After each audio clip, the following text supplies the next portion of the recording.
Hotel की manager जिस बुजुर्ग को भिखारी समझकर सबके सामने नीचा दिखा रही थी, असल में वह न तो भिखारी था न ही गरीब, बल्कि इतना बड़ा आदमी था जिसकी किसी ने कल्पना भी नहीं की थी।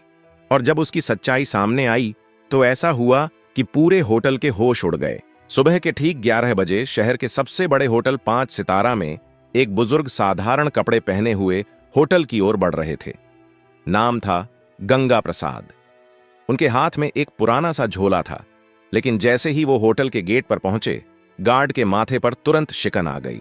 गार्ड ने सामने आकर रास्ता रोकते हुए कहा, बाबा, आप यहां कहां आ गए? क्या काम है आपका यहां?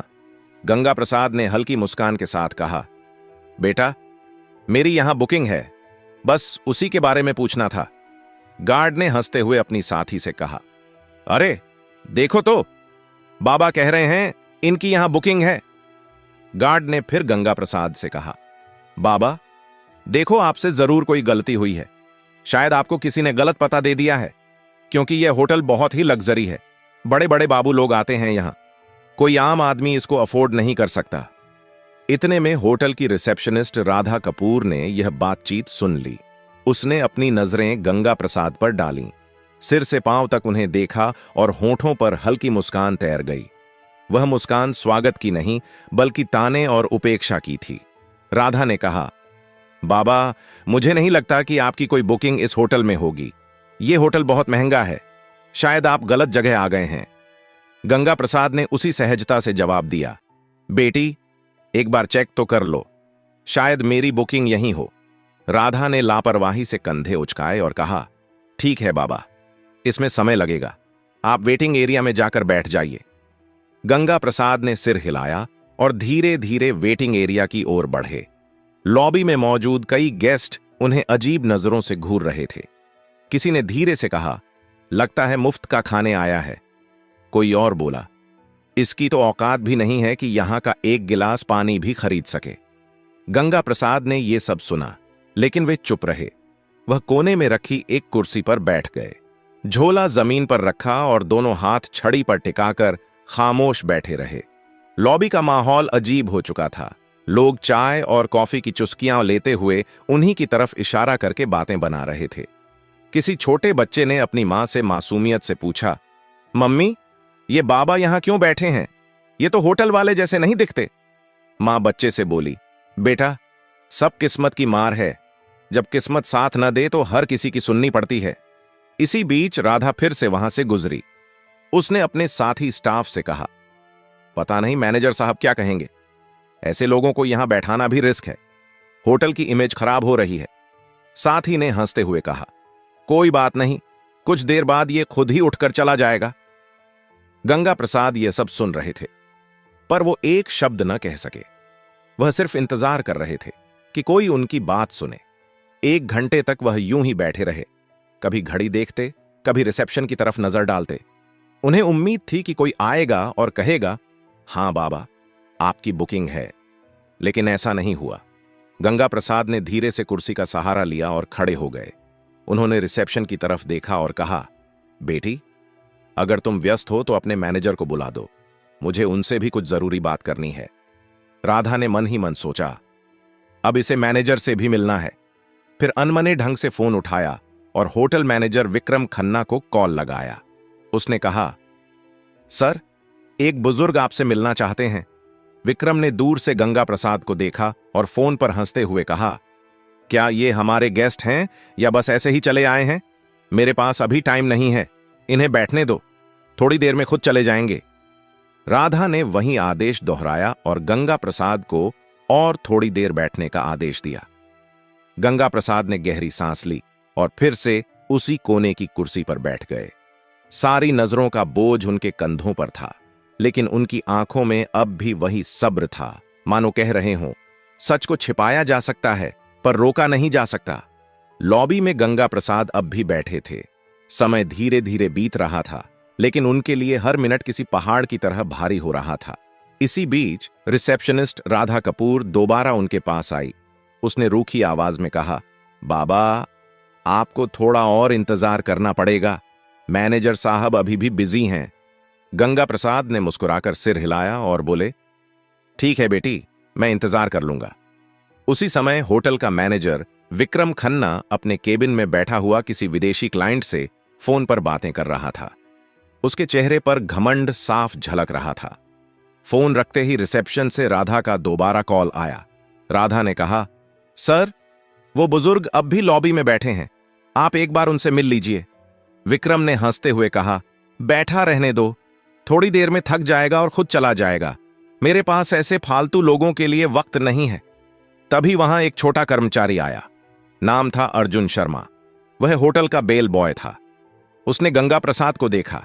लॉबी में सब उनका मजाक उड़ा रहे थे, लेकिन अर्जुन की आंखों में उनके लिए सम्मान था।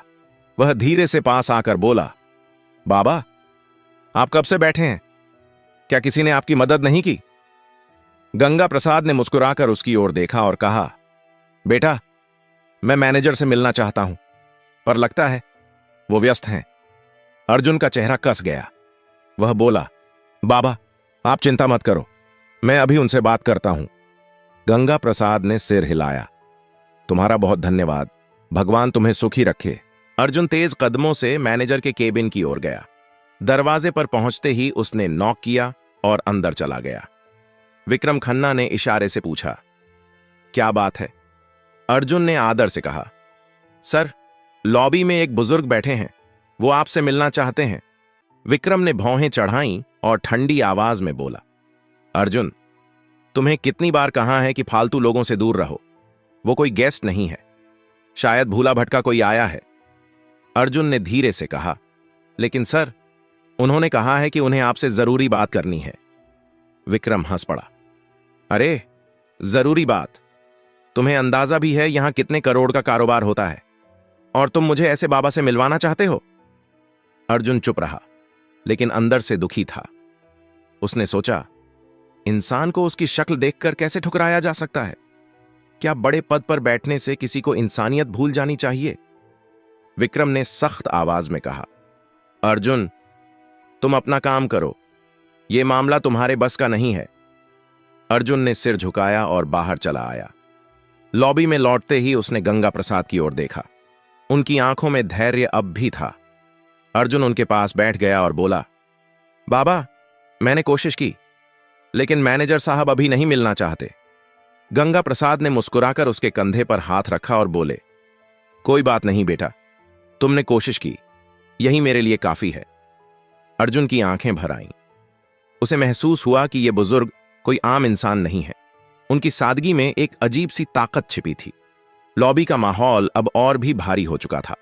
लोगों के ताने और ठहाके, गंगा प्रसाद की खामोशी और अर्जुन की बेचैनी सब मिलकर एक अजीब तस्वीर बना रहे थे। करीब 1 घंटा बीत चुका था। गंगा प्रसाद अब भी उसी कुर्सी पर बैठे थे। उन्होंने धीरे से आंखें बंद कीं और सोचा, धैर्य रखना ही असली ताकत है। लेकिन अब समय आ गया है कि सच्चाई सामने आए। होटल की घड़ी ने 12:30 बजाए। गंगा प्रसाद अब और चुपचाप बैठ नहीं पाए। उन्होंने धीरे से अपनी छड़ी उठाई, झोला कंधे पर टांगा और रिसेप्शन की तरफ बढ़ गए। लॉबी में बैठे कई लोगों ने फिर से ताने कसे, देखो देखो, बाबा अब मैनेजर से लड़ने जा रहे हैं। रिसेप्शन पर खड़ी राधा कपूर ने उन्हें आते देखा। उसने झुंझलाकर कहा, बाबा, आपको कहा था ना इंतजार कीजिए, मैनेजर अभी बिजी हैं। गंगा प्रसाद ने उसकी ओर देखा और नरम आवाज में बोले, बेटी, बहुत इंतजार कर लिया, अब मैं खुद ही उनसे बात कर लूंगा। इतना कहकर गंगा प्रसाद सीधा मैनेजर विक्रम खन्ना के केबिन की ओर बढ़े। लॉबी में खामोशी छा गई। सबकी नजरें उसी तरफ टिक गईं। हर कोई देखना चाहता था कि आगे क्या होने वाला है। जैसे ही गंगा प्रसाद ने केबिन का दरवाजा खोला, विक्रम अपनी घूमने वाली कुर्सी पर अकड़ के साथ बैठा था। उसने भौहें चढ़ाते हुए कहा, हां बाबा, बताइए, इतना शोर क्यों मचा रखा है? क्या काम है आपको? गंगा प्रसाद ने धीरे से झोला खोला और उसके अंदर से एक लिफाफा निकाला। उसे आगे बढ़ाते हुए बोले, ये मेरी बुकिंग और होटल से जुड़ी कुछ डिटेल हैं, कृपया एक बार देख लीजिए। विक्रम ने हंसते हुए लिफाफा हाथ में लिया, लेकिन खोले बिना ही टेबल पर पटक दिया। उसकी हंसी में अहंकार साफ झलक रहा था। उसने कहा, बाबा, जब किसी इंसान की जेब में पैसे नहीं होते हैं तो उसे बुकिंग जैसी बड़ी बड़ी बातें करना बिल्कुल बेकार है। मुझे आपके जैसे लोगों की शक्ल देखकर ही पता चल जाता है कि आपके पास कुछ नहीं है। ये होटल आपके बस का नहीं है। बेहतर होगा आप यहां से चले जाएं। गंगा प्रसाद ने उसकी आंखों में देखा। उनकी आवाज अब गहरी और गंभीर हो चुकी थी। उन्होंने कहा, बेटा, बिना देखे कैसे तय कर लिया? एक बार इन कागजों को देख तो लो। सच्चाई अक्सर वैसी नहीं होती जैसी दिखती है। विक्रम कुर्सी पर पीछे झुक गया और जोर से हंसते हुए बोला, बाबा, मुझे किसी कागज को देखने की जरूरत नहीं है। मैं सालों से इस होटल को संभाल रहा हूं। लोगों की शक्ल देखकर ही पहचान लेता हूं कि किसकी क्या औकात है। आपकी शक्ल कहती है आपके पास कुछ भी नहीं है। यह सुनकर लॉबी में बैठे कुछ गेस्ट भी हंसने लगे। गंगा प्रसाद ने गहरी सांस ली, लिफाफा टेबल पर रखा और शांत स्वर में बोले, ठीक है, जब तुम्हें यकीन नहीं है तो मैं चला जाता हूं, लेकिन याद रखना, जो तुमने आज किया है उसका नतीजा तुम्हें भुगतना पड़ेगा। इतना कहकर उन्होंने दरवाजे की ओर कदम बढ़ाए। पीछे बैठे गेस्ट फुसफुसाए, वाह, मैनेजर ने सही किया। ऐसे लोगों को यहीं सबक मिलना चाहिए। गंगा प्रसाद होटल से बाहर निकल गए।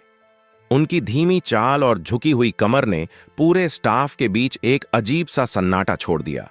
लेकिन विक्रम अपनी कुर्सी पर बैठा मुस्कुराता रहा। उसके चेहरे पर गर्व और तिरस्कार का मिला जुला भाव था। इसी बीच बेल बॉय अर्जुन शर्मा उस लिफाफे की तरफ बढ़ा।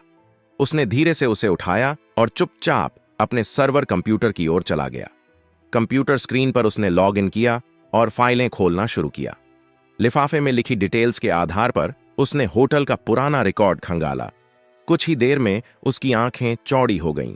स्क्रीन पर जो जानकारी थी उसने अर्जुन को हिलाकर रख दिया। रिकॉर्ड में साफ लिखा था, गंगा प्रसाद, होटल के 65% शेयर होल्डर, संस्थापक सदस्य। अर्जुन की सांसें तेज हो गईं। उसने फौरन प्रिंटर से रिपोर्ट निकाली। कागज हाथ में लिए वह भागता हुआ मैनेजर के केबिन में पहुंचा। अंदर विक्रम अब भी किसी क्लाइंट से फोन पर बात कर रहा था। अर्जुन ने धीरे से कहा, सर, ये रिपोर्ट देखिए। ये वही बुजुर्ग हैं जो यहां आए थे।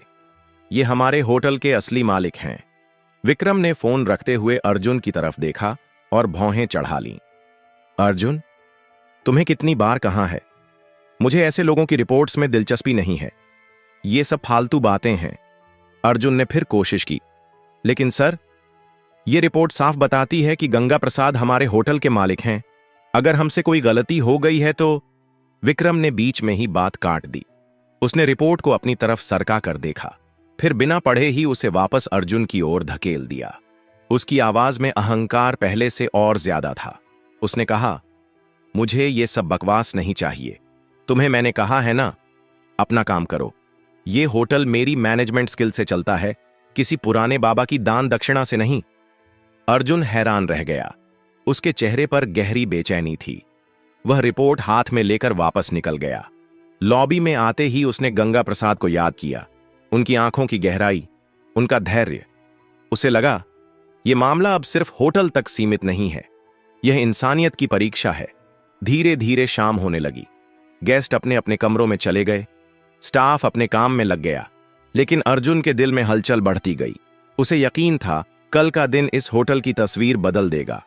अगली सुबह का नजारा बिल्कुल अलग था। होटल के हर कोने में हलचल थी। स्टाफ आपस में धीरे धीरे फुसफुसा रहे थे। किसी ने कहा, कल जो बाबा आए थे, शायद उनके बारे में कोई बड़ी बात है। दूसरे ने जवाब दिया, हां, सुना है वो होटल के बड़े शेयर होल्डर हैं। यह खबर धीरे धीरे पूरे होटल में फैल चुकी थी। लेकिन किसी को अब भी भरोसा नहीं हो रहा था। सबके मन में सवाल था, क्या सच में वो बुजुर्ग इस आलीशान होटल के मालिक हो सकते हैं? 10:30 बजते ही लॉबी का माहौल अचानक बदल गया। होटल के मुख्य द्वार से वही साधारण कपड़े पहने बुजुर्ग गंगा प्रसाद अंदर आए। लेकिन इस बार वो अकेले नहीं थे। उनके साथ एक सूट बूट पहना अधिकारी था, जिसके हाथ में काले रंग का ब्रीफकेस था। सभी की नजरें एक ही पल में उसी दिशा में टिक गईं। गार्ड, रिसेप्शनिस्ट, वेटर, सब सन्नाटे में खड़े रह गए। कल जिन्हें सबने अनदेखा किया था, आज वही शख्स होटल में किसी सम्राट की तरह प्रवेश कर रहे थे। गंगा प्रसाद ने सीधे हाथ से इशारा किया, मैनेजर को बुलाओ। आवाज में अब कोई नरमी नहीं थी, बल्कि एक आदेश की कठोरता थी। थोड़ी ही देर में विक्रम खन्ना बाहर आया। उसके चेहरे पर हल्की घबराहट थी, लेकिन अहंकार अब भी बाकी था। वह आधा मुस्कुराकर बोला, जी बोलिए बाबा, आज फिर आ गए? गंगा प्रसाद ने उसकी आंखों में देखा और ठंडी आवाज में कहा, विक्रम खन्ना, मैंने कल ही कहा था, तुम्हें अपने कर्मों का नतीजा भुगतना पड़ेगा। आज वो दिन आ गया है। विक्रम सकपका गया। उसने हंसी में बात टालने की कोशिश की। गंगा प्रसाद के साथ आए अधिकारी ने ब्रीफकेस खोला, उसमें से मोटी फाइल निकाली और सबके सामने टेबल पर रख दी। उसने जोर से कहा, ये डॉक्यूमेंट्स साफ बताते हैं, इस होटल के 65% शेयर गंगा प्रसाद के नाम पर हैं, असल मालिक वही हैं। पूरा स्टाफ स्तब्ध रह गया। राधा कपूर के हाथ कांपने लगे। लॉबी में मौजूद गेस्ट्स ने एक दूसरे को देखा और फुसफुसाए, ये तो सच में मालिक हैं, हमसे कितनी बड़ी भूल हो गई। गंगा प्रसाद ने अपनी छड़ी जमीन पर टिका दी। उनकी आवाज अब तेज और दृढ़ थी। विक्रम खन्ना, आज से तुम इस होटल के मैनेजर नहीं रहोगे। तुम्हारी जगह अब अर्जुन शर्मा इस पद को संभालेगा। विक्रम गुस्से से कांपते हुए बोला, आप होते कौन हैं मुझे हटाने वाले? ये होटल मैं सालों से चला रहा हूं। गंगा प्रसाद गरजते हुए बोले, ये होटल मैंने बनाया है, इसकी नींव मेरी मेहनत से रखी गई थी। मैं चाहूं तो तुम्हें एक पल में बाहर का रास्ता दिखा सकता हूं, पर दंड स्वरूप तुम्हें फील्ड का काम दिया जा रहा है। अब वही काम करो जो तुमने दूसरों से करवाया है। गंगा प्रसाद ने अर्जुन को पास बुलाया। उन्होंने उसके कंधे पर हाथ रखते हुए कहा, तुम्हारे पास धन नहीं था, लेकिन दिल में इंसानियत थी। यही असली काबिलियत है, इसलिए तुम इस पद के हकदार हो। अर्जुन की आंखों से आंसू बह निकले। वह भावुक होकर बोला, साहब, मैंने तो बस इंसानियत निभाई थी। गंगा प्रसाद मुस्कुराए, यही सबसे बड़ी योग्यता है बेटा।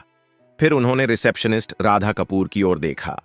उनकी नजर इतनी कठोर थी कि राधा कांप गई। गंगा प्रसाद बोले, राधा, तुम्हारी यह गलती पहली है, इसलिए तुम्हें माफ कर रहा हूं, लेकिन याद रखना, इस होटल में कभी किसी को उसके कपड़ों से मत आंकना। हर इंसान की इज्जत बराबर है। राधा ने हाथ जोड़ लिए और रोते हुए कहा, मुझे माफ कर दीजिए, आगे से ऐसा कभी नहीं होगा। गंगा प्रसाद ने चारों तरफ देखा और ऊंची आवाज में कहा, सुन लो सब लोग, यह होटल सिर्फ अमीरों का नहीं है। यहां इंसानियत ही असली पहचान होगी। जो भी अमीर गरीब का फर्क करेगा, वो इस जगह पर रहने लायक नहीं होगा। लॉबी में मौजूद गेस्ट्स ने जोरदार तालियां बजाईं। हर कोई गंगा प्रसाद को सम्मान की नजरों से देख रहा था। जो कल तक उन्हें तुच्छ समझ रहे थे, आज वही उनके आगे झुक गए। गंगा प्रसाद ने अंत में कहा, असली अमीरी पैसे में नहीं, सोच में होती है। अगर सोच बड़ी हो तो इंसान खुद ही बड़ा बन जाता है। इतना कहकर वह अधिकारी के साथ होटल से बाहर निकल गए। पीछे खड़े स्टाफ और गेस्ट्स देर तक उनकी ओर देखते रहे और मन ही मन सोचते रहे, मालिक ऐसा होना चाहिए जो दूसरों को उनकी इंसानियत से पहचाने, ना कि उनके कपड़ों से।